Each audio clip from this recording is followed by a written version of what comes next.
Before we look on Rigathi Gachagua's video today, I want to start by saying this. Mount Kenyan people are not going to vote William Ruto easily. And this should be true to William Ruto's administration. And those who are convincing William Ruto that Central people might favor him again 2027, they are daydreaming and they should think about this deeply. Even if William Ruto will visit Mount Kenya 1 million times, Central is going to damn William Ruto 2027.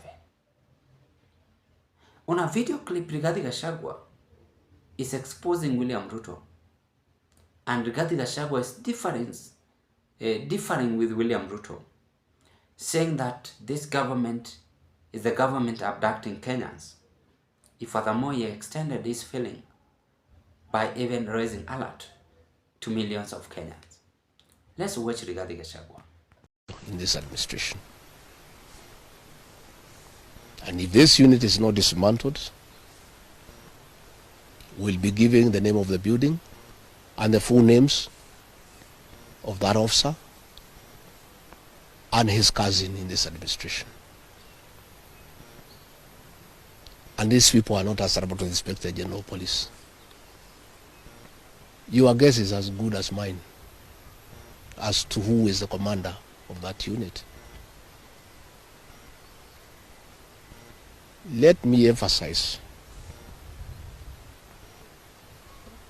that killing our children will not quell the anger of the Kenyan people. People are very angry with this administration. Abducting young people is not a solution. You must address the cause of the disquiet, of the discontent. Why are people aggrieved with this administration? That must be dealt with. Abducting these children and killing them is not a solution. And I must remind my friend and brother, Dr. William Ruto, that since independence, no government has ever gone for children. This is the first administration in the history of this country to target children for repression and persecution. Even the colonial administration, brutal as it was, it never went for the children. And the question the president must address is simple. Why has everybody turned against you and the administration in only 2 years?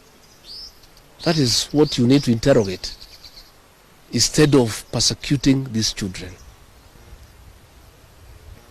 Again, he must understand the law of nature. Nature abhors vacuum.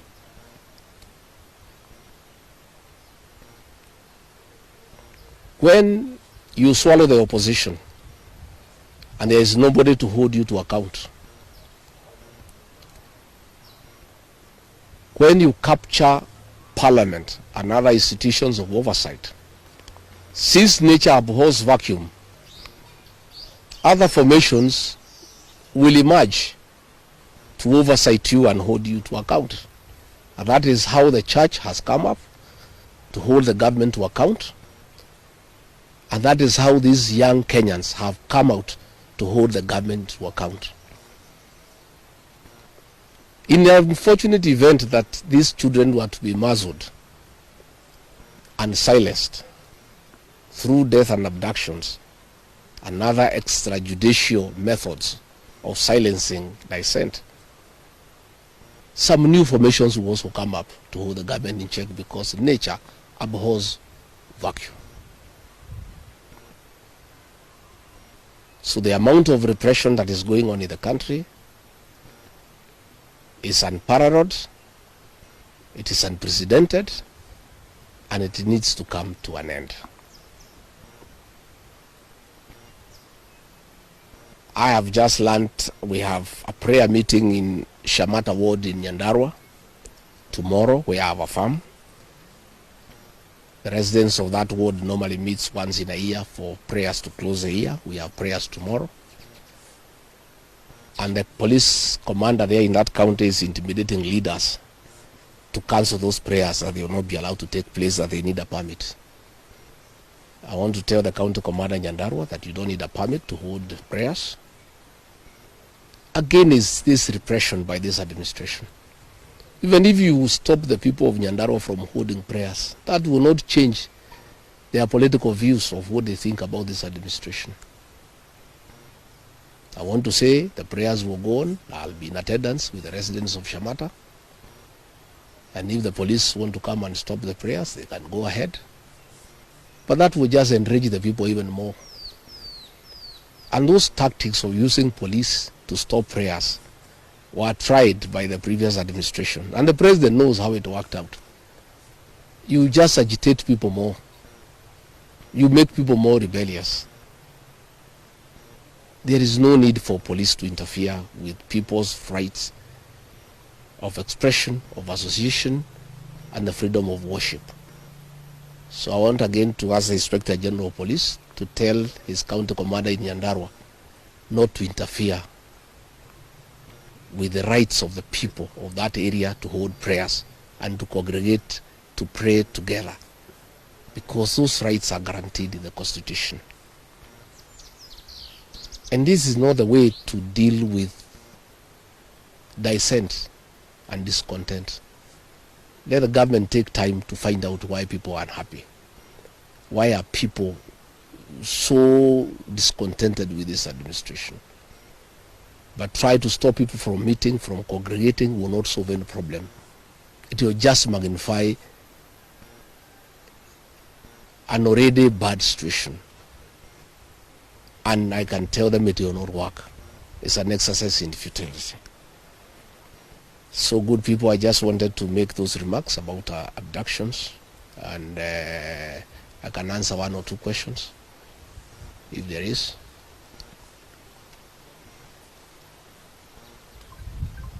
Kosawa?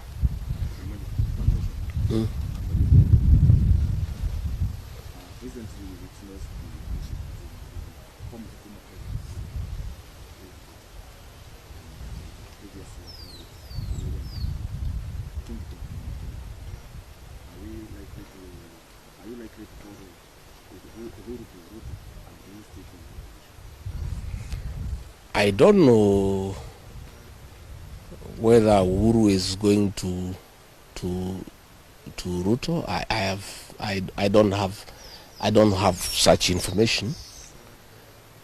But I have said many times the people of this region don't follow leaders. It's leaders who follow the people. I don't follow anybody myself. I only follow the people.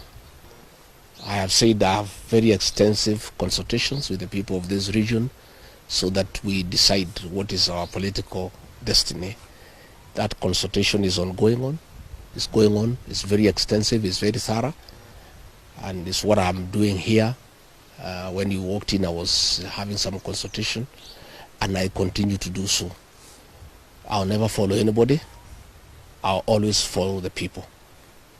Yeah. Thank you very much. Asanteni sana. Now, before I carry on, ladies and gentlemen, may I take this golden chance to thank you and appreciate you so much for your great support in this broadcast. I want to thank the new subscribers for your subscription, because if it was not your subscription, then this channel could have not reached where it is as of now. We are almost making it after 6,000 subscribers as we agreed in this month. By the way, thank you, and thank you a lot. Let's proceed with this journey, and at the end of new year we will make it at 20 or 40k subscribers. Everything is possible if we work smart. Now, one thing I have learned in this life: try to be honest, try to keep your secret, and try to focus with one another. So William Ruto had that plan to focus with Rigathi Gachagua, but he didn't focus with him. He decided to make his own way by impeaching Rigathi Gachagua. I feel for this gentleman, Rigathi Gachagua. And for sure, it is sometimes we need to be honest. If I was William Ruto, I could have just worked with Rigathi Gachagua. Try to challenge him by saying, no, my brother, let's avoid talking about political tribalism. Rigathi is also a human being. But you see from that video, Rigathi is bitter. Rigathi is regretting. Rigathi is not interested again to support William Ruto. In any way, Rigathi is not interested on any handshake. And I'm telling you without fear of contradiction, I'm telling you, Rigathi will one day become the head of state.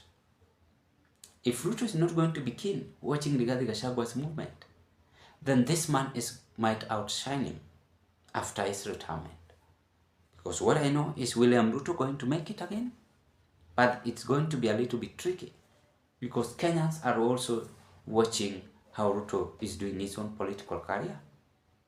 So why do you think Rigathi is exposing this government? Number one, Rigathi is aware of whatever is happening in this government. He had been there. Ni kama we pale penye ulikuwa unafanyia kazi ukaacha, si umejua maneno ilikuwa inaendelea hapo? Kama ni wizi umejua, kama ni yani tabia yote umejua, from the HR up to the lower staffs. The same way Rigathi alijua from the deputy president office, from the president up to the wenye wako chini. So Rigathi is not a visitor in this government. It means today he decided to storm the State House and exposing the State House. What State House is doing is totally different to the plan which State House is having to the people. The words Rigathi have spoken are not my words. They are Rigathi's words. You must understand that. He's the one who knows where he gotten the sources of information. But we know that abduction is there. Should we lie? Or should we worship someone? No, we must now stand firm and speak the truth. We are not here to sympathize with anyone. We are here to tell the Kenyans the truth because I'm also a future leader. I told you, head of state. The same way, Rigathi will one day become head of state. No one was just born to be stagnant as you grow. Any person out there must have that dream and vision. But what if we participate on lying to the people? How will we develop ourselves? That's what Rigathi is saying. So Rigathi is gaining momentum of courage and ready to fight this government. Even if people are saying Rigathi is the opposition leader, but he knows how to finish this government. So tusione Rigathi kama mtu mjinga. Amejua mambo yote na amejua whatever I say. So it is upon William Ruto's administration, after Rigathi atoboa siri kubwa, ni jukumu lao kuhakikisha ya kwamba wametimiza maneno walikuwa wanatendea wananchi. Ladies and gentlemen, that is what Rigathi have said, and Rigathi is ready, even comes next year, God willing, to fight and fight to himself. What a shame, as UDA is being exposed badly by the former deputy president. Bye-bye, and I wish you all the best.